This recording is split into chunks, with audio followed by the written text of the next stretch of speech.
오늘은 사랑은 무례히 행하지 아니하며 라고 하는 말씀의 제목으로 같이 은혜를 받으려고 합니다. 로마 시대의 기독교는 오해와 모함으로 많은 박해를 받아온 사실을 우리는 잘 알고 있습니다. 기독교인들을 무법자, 범죄자로 몰면서 참으로 여러 많은 고통을 주어왔습니다.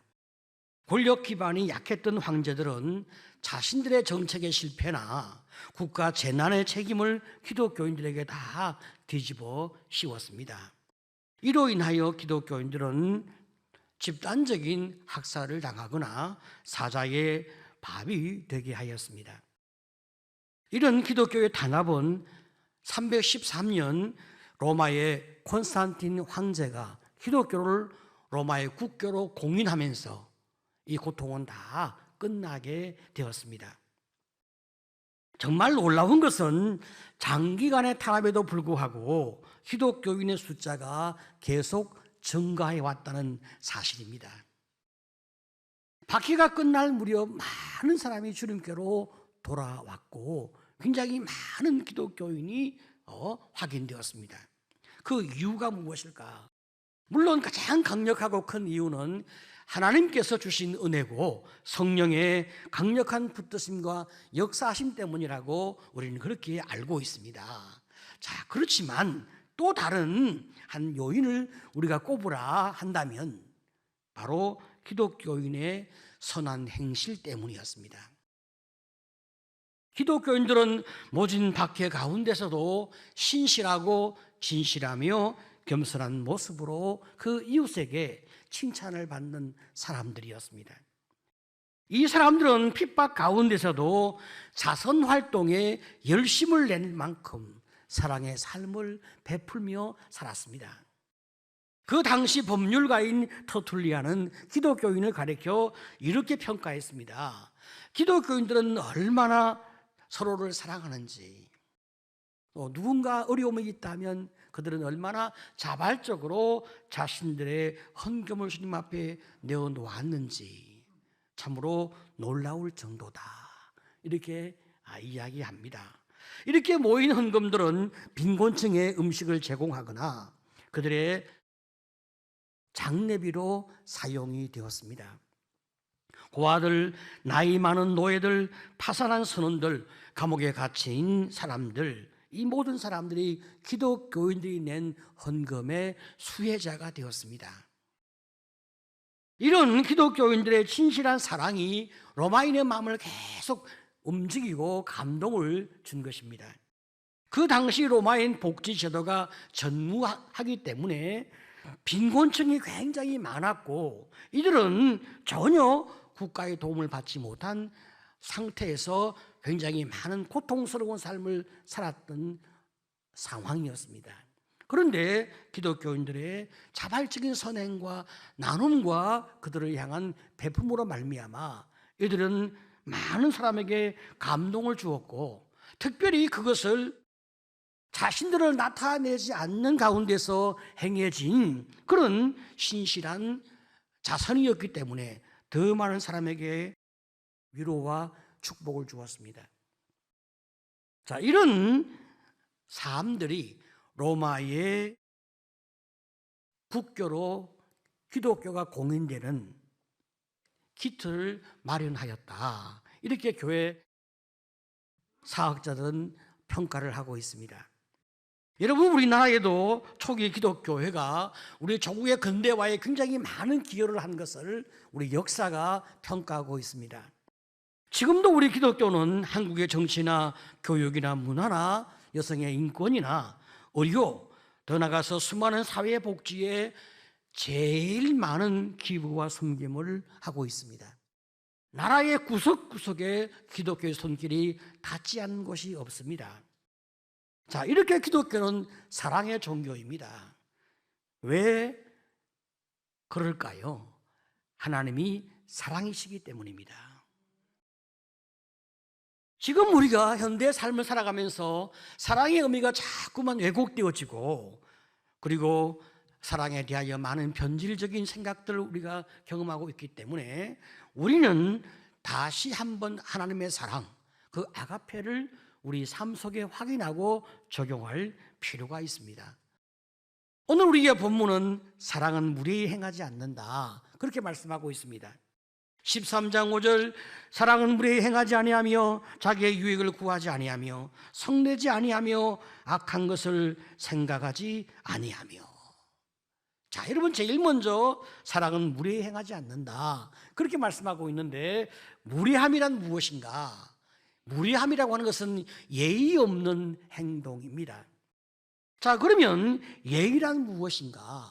사전적 의미를 볼 때 사회생활이나 사람 사이의 관계에서 말과 태도로 존경의 뜻을 표현하는 것이 바로 예의입니다. 이 무례함의 가장 흔한 모습은 인사하지 않는 건데요. 참, 여러분, 우리 시대의 이 젊은이들은 또 인사하는 것이 좀 어렵습니다. 하지만 인간관계를 위해서는 인사를 잘하는 것이 가장 기본이 되거든요. 교회 생활도 마찬가지가 아니겠습니까? 교회 안에서 얼굴은 알지만 이름은 잘 모르기 때문에, 또 교제한 적이 별로 없기 때문에 서로 어색해서 모르는 사이로 생각하고 인사하지 않고 지나가는 경우가 종종 있습니다. 잘 몰라도 마주칠 때마다 가볍게 웃으면서 인사하면 서로 사이에 가슴이 열리는 그런 환대를 경험하기 때문에 굉장히 기분이 좋아지거든요. 이것은 서로에게 굉장히 좋은 그런 위로와 축복이 되어진다는 말이죠.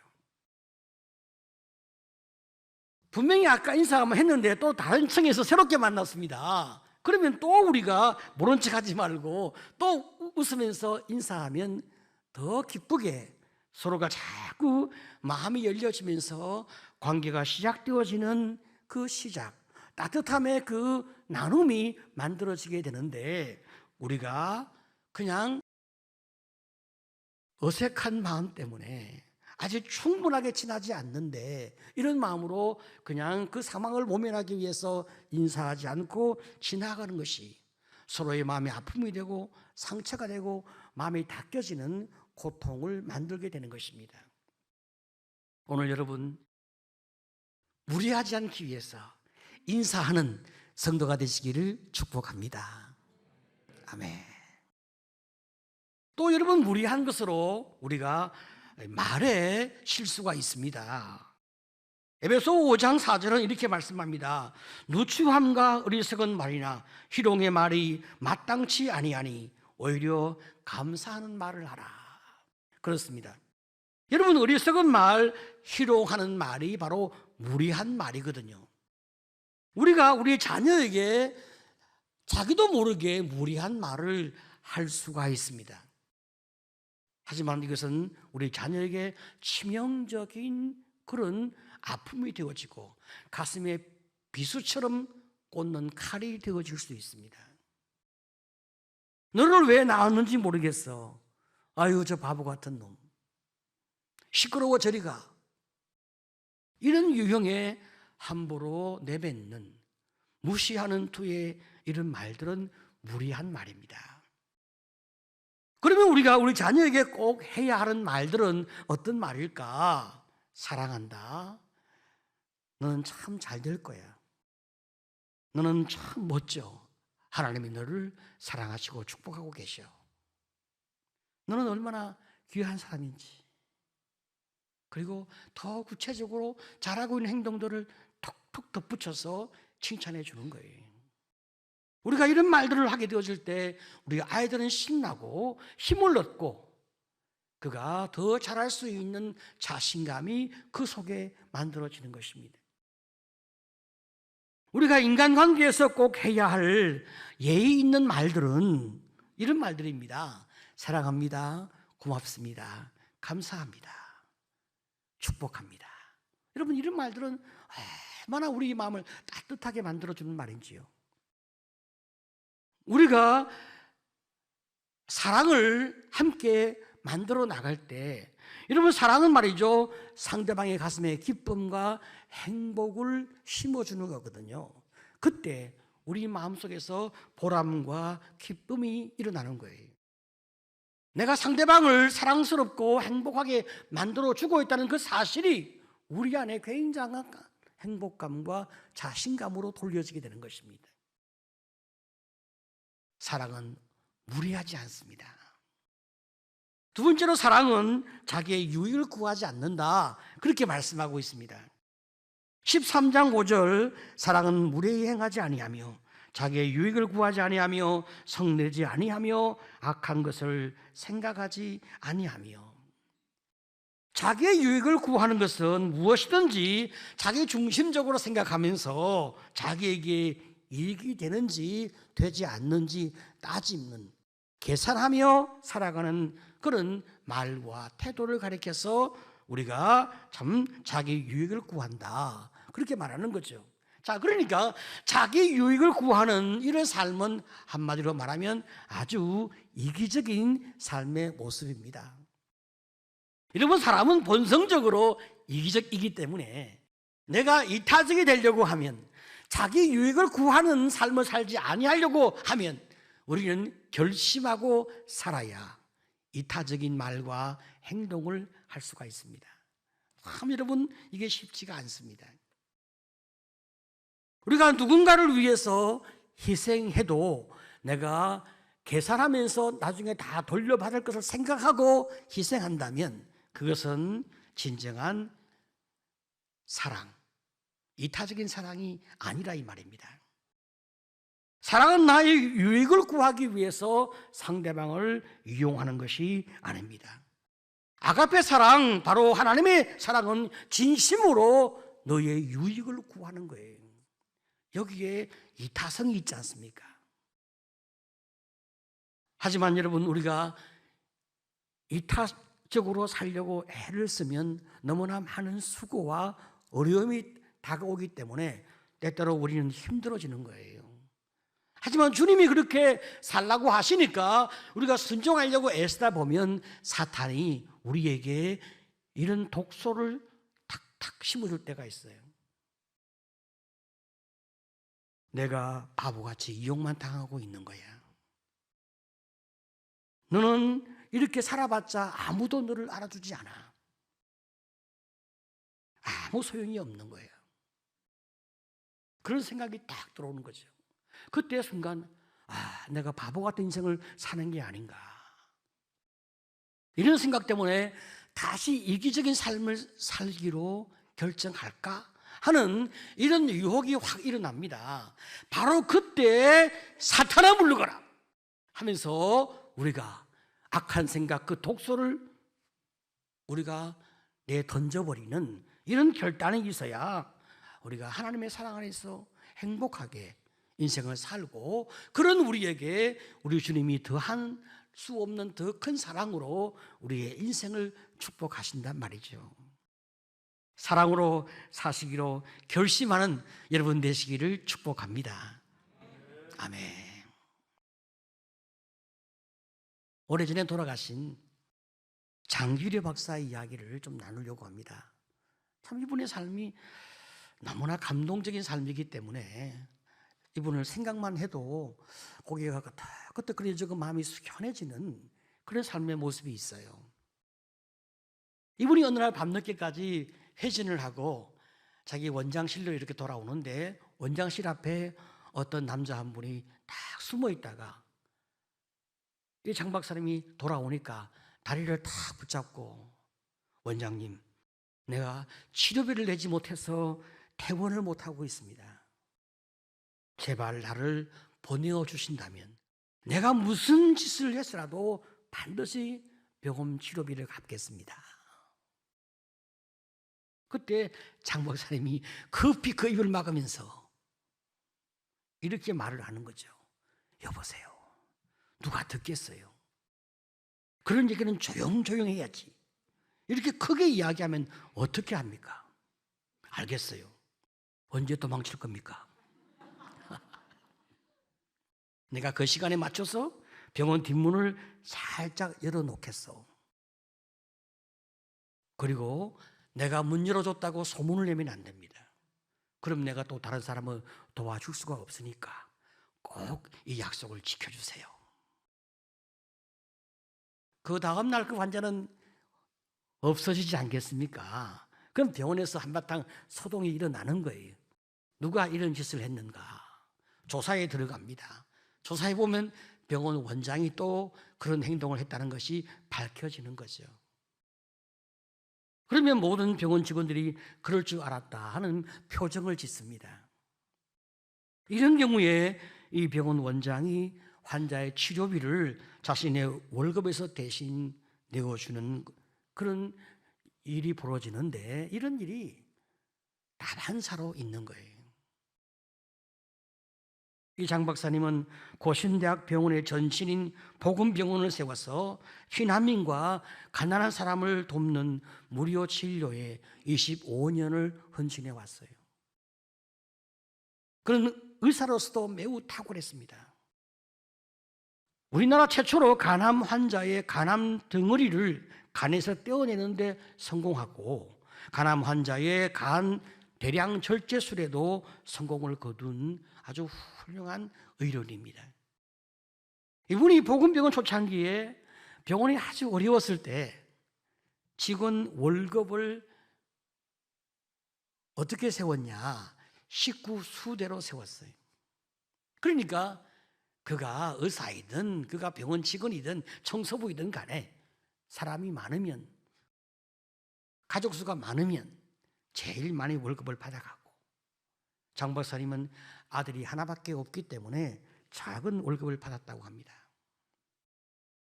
그의 별명은 바보 의사, 한국의 슈바이처, 작은 예수 등으로 평생 예수님의 그 가르침을 가슴에 생각하며 청빈과 봉사의 삶을 살았습니다.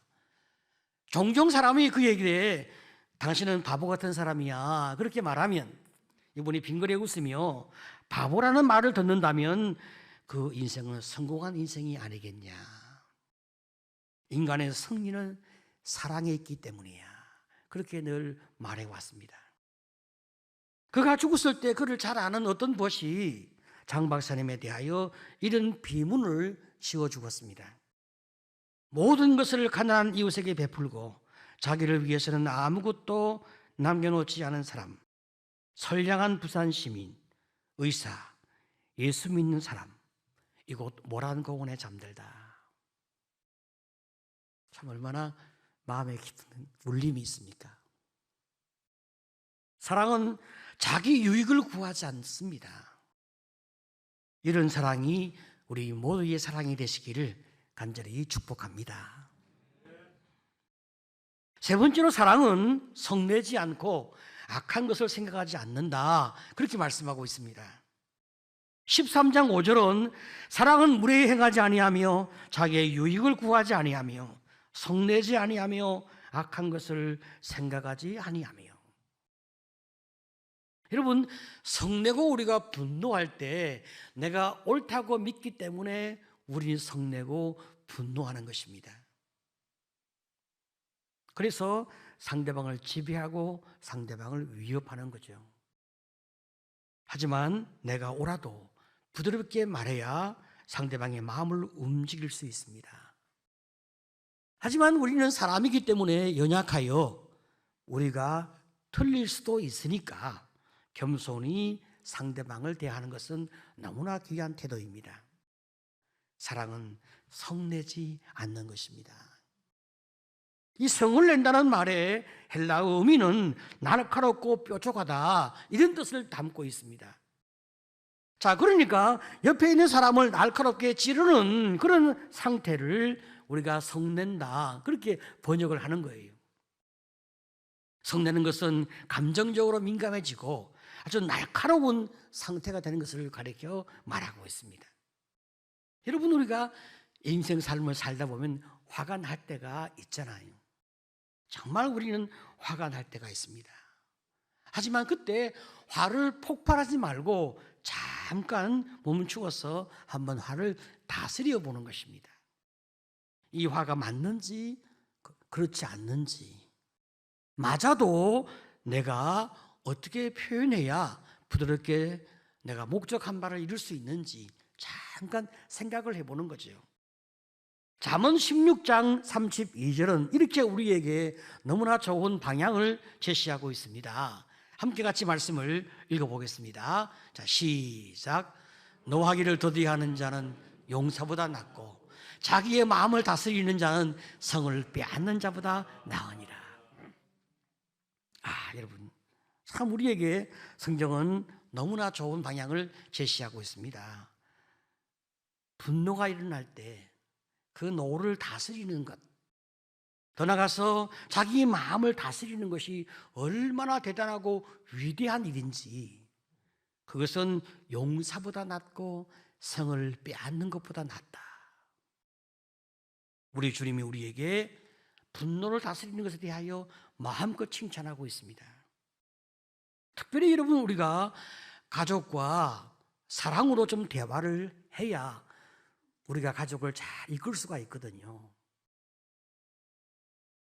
우리가 하나님의 사랑을 자꾸 묵상하면 묵상할수록 우리 안에 성령의 위로와 충만하심과 하나님의 은혜 주심과 우리 하나님의 용서하심과 사랑하심이 우리 마음에 자꾸 이렇게 쌓이게 되어집니다. 주님이 나에게 이토록 많은 사랑을 주시는구나, 그 은혜가 우리 마음 가운데 깊이 쌓이면 우리는 넉넉한 심정으로 다른 사람의 허물을 용서하고 넘어가 주게 되거든요. 특별히 우리 가까운 가족들, 또 우리 성도들, 우리가 잘 넘어가 주게 됩니다. 그런데 내가 주의 사랑을 잃어버리고 성령 충만을 잃어버리고 나면 내 안에서 불안과 초조와 두려움과 강팍함이 우리 마음을 지배하게 돼요. 그때는 내 마음에 여유가 없기 때문에 우리는 발끈발끈하게 됩니다. 말씀을 정리하겠습니다. 사랑은 무리하게 행하지 않습니다. 상대방을 존중하고 존경하는 마음으로 예의 있게 말하고 행동하는 것입니다. 특별히 우리가 인사하고 따뜻한 말로 상대방을 대하는 이런 사랑의 표현은 매우 중요합니다. 사랑은 자기 유익을 구하지 않습니다. 내 것을 계산하는 마음으로 내어주는 것이 아니라 하나님이 주신 그 사랑과 은혜에 묵상하고 그 사랑과 은혜에 근거하여 나도 베푸는 마음을 가지고 살 때 우리 주님이 더 넘치게 내게 부어주시는 축복을 우리는 경험하게 되는 것입니다. 사랑은 성내지 않습니다.